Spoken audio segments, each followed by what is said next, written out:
with 2 older sisters and 1 younger brother, and Mom and Daddy, of course. We traveled around a lot. My daddy's work, he was a house painter and wallpaper hanger. We were a very loving family, but my parents did drink a lot. We moved around a lot when I was a kid. Never got settled in one place. Daddy painted houses and hotels and hospitals, and we would stay gone 6, 8 months and come back home.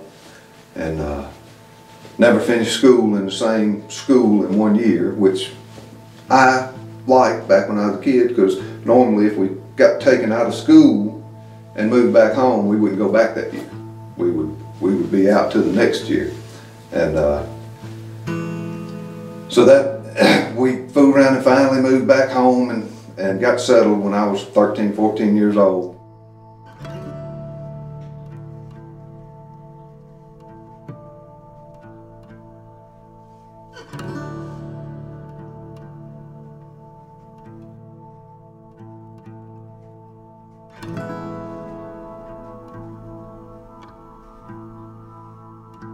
I always look forward to getting to ride around and drink beer on the back roads and stuff, like I watched my daddy and his brothers do, and it just seemed fun. But I didn't know no better. He didn't know no better. That's the way he raised us, and that was just the way of life where I was born and raised up in. And didn't know no better. Didn't know no other way. In 1989, I met my lady friend that would soon become my wife, and a few years later. And of course, we got pregnant before we got married, and that's what led to our marriage. But she told me I had to quit drinking before she would marry me. So I did, or I let her think that I did, and I did quit for a while. And we had our one son, our first baby boy, and then I didn't drink any because one reason is I was paying rent and car notes and couldn't afford it, and working construction. And then my father-in-law opened his own Mercedes-Benz repair shop and called me and asked me would I go to work for him. And I took a big pay cut when I went to work for him. But the business grew and the money grew when the business grew. So then that's when the new cars and new houses and all that stuff started coming into place, and we had our second son, and soon after that we had a daughter. So we had 3 babies at the same time within 3 years of each other, I think. And thought we had it all.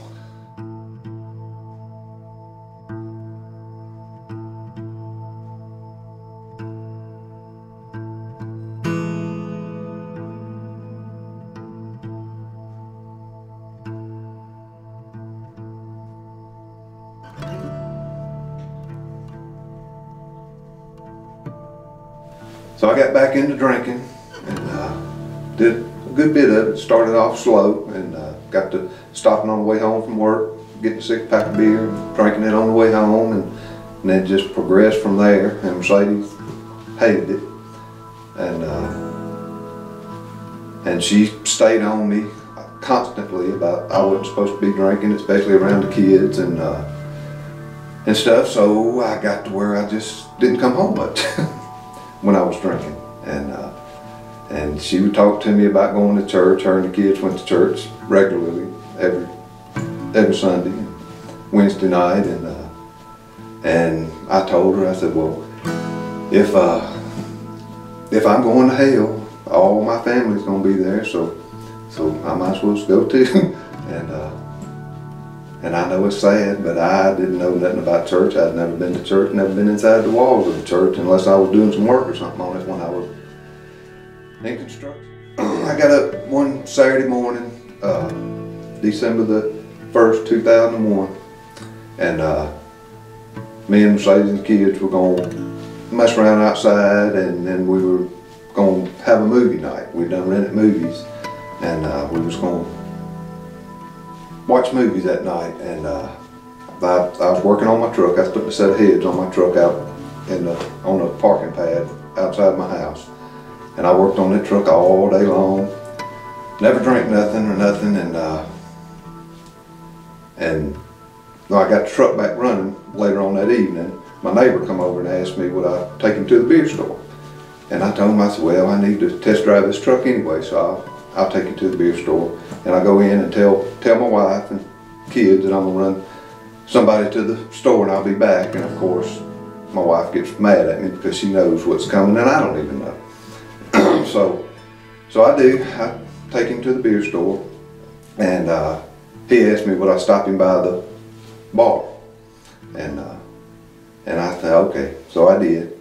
And of course, one thing leads to another, and it's late at night.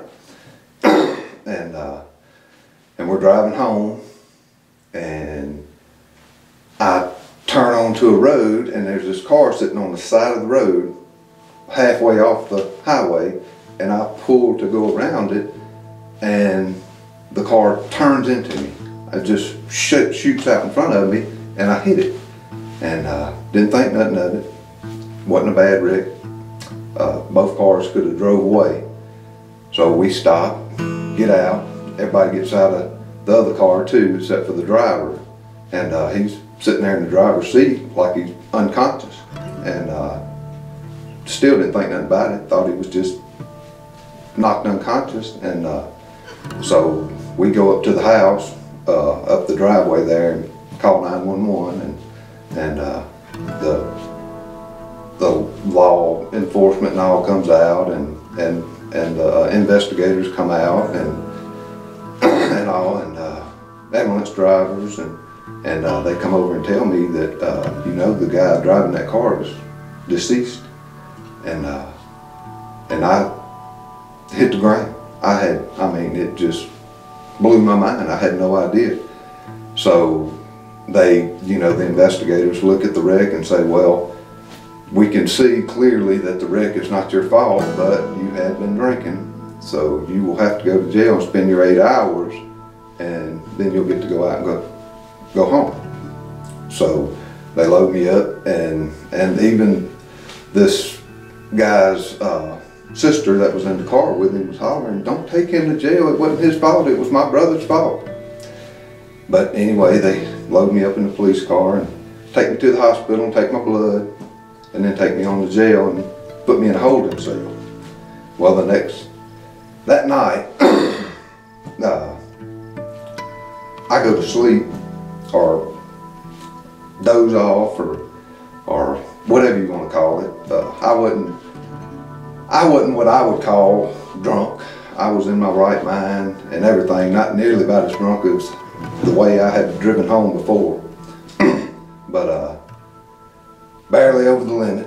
And but I went to sleep, and I had this dream, and I'm walking down the side of the road, and this car stops and picks me up, and I get in the car and pulls up to this crossroads and says, here's your choice. You can either take the road with me, or you can keep going down the same path that you're going. And it was Jesus.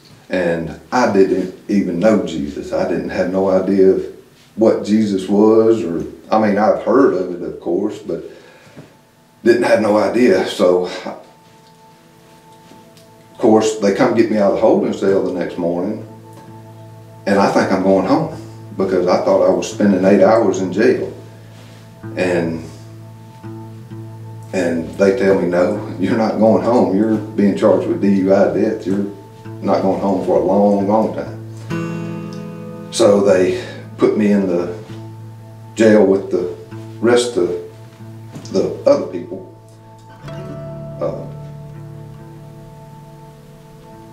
And I'm sitting in there, and I go from thinking I'm staying for 8 hours and the accident wasn't my fault to not knowing if I'd ever get out of jail.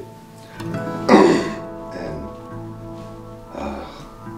4 days goes by and I finally get to go to court, and you know, in shackles and chained to 4 or 5 other men.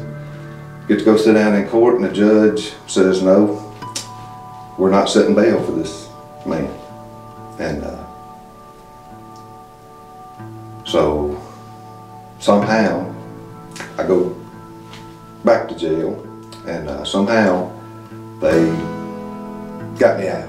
I mean, I fooled around and made bail and got out. And as soon as I got out and got home, Brother Doug Christie come to my house, and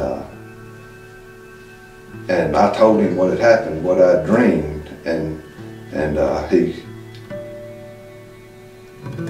he told me that he asked me, did I want to be saved? And I said, yes, if that's, you know, if that's what it takes, I definitely want to be saved. And he prayed with me, or he said, it's simple. He said, it's simple as ABCs. He said, A, you must admit that you are a sinner, and B, you must believe that Jesus Christ is everything that he says he is, and C, you must call for him to come into your heart and lead you through life. And so I prayed the prayer, and I was saved. And from that moment forward, I had hard times. Of course, I had 13 months of time between that time and when I had to go back to court to know whether or not I was going to spend the rest of my life in jail with 3 little kids, 8, 9, and 10 years old. No, younger than that. The oldest was 8, 6, 7, and 8 years old. Not knowing who was going to raise my kids, or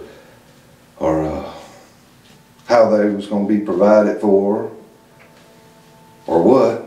So finally the day comes that I go to court, and I go in with an open plea of 0 to 25 years.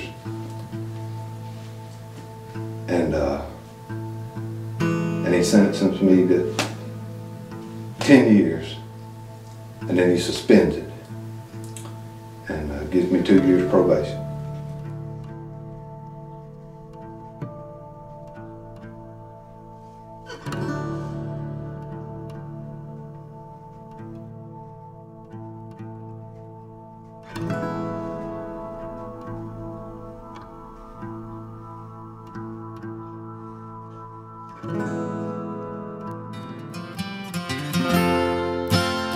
That night that I left, me and Mercedes and the kids were supposed to have our movie night and little family night, and when I left, she knew that I wasn't coming back when I left.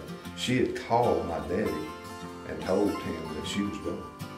She was done crying about it. So God didn't let me get home that night. Why he spared me and somebody else died is, you know, I mean, that's a God thing.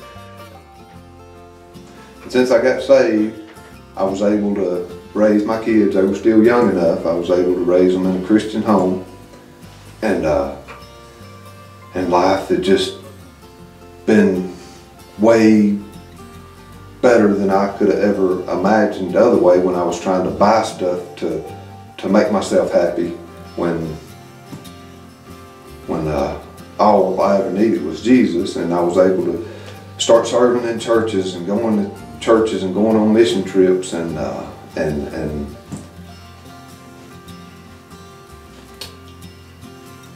just living the joy. I mean, we still have aches and pains and hurts, but we're able to deal with it a whole lot better. And being able to raise my family in a Christian home is just a blessing. And for you know, two of my boys, my older boys, to go into the ministry, and knowing it's a hard life to be in the ministry, but it sure is a blessing to see them serving in churches the way they are, and loving the Lord. And the same God that brought me through that tragedy, or put me through that tragedy, has me serving as an active deacon right now. And I'm Bubba Dulin, and His grace is enough.